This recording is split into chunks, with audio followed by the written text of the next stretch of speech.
একবার এক গুন্ডা লোক হুজুর কেবলা রহমতুল্লাহর সাথে সাক্ষাৎ করিয়া আসিয়া দরজায় দাঁড়াইয়া ছিল, তাহাকে উপরে যাইতে দেওয়া হইতেছিল না, হুজরা মুবারকে যেতে দেওয়া হচ্ছিল না। হুজুর কেবলা রহমতুল্লাহ উপর থেকে বলিলেন, ওকে আসিতে দে। লোকটি সামনে গেলে হুজুর কেবলা রহমতুল্লাহ জিজ্ঞাসা করিলেন, কি চাস বাবা, তুমি কি জন্য এসেছো বাবা?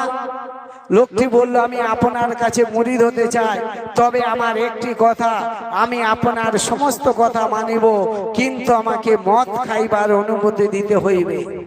আমি মদ খাবো, কারণ ওটা আমি ছাড়তে পারবো না। হুজুর কেবলা রহমতুল্লাহ বলিলেন, আচ্ছা বাবা, আমার সামনে খাইস না। হুজুর কেবলা বলছেন, বাবা মদ খাবি খা, তবে আমার সামনে খাবি না। লোকটি অজিবা নিয়ে খুশি হইয়া চলে গেল।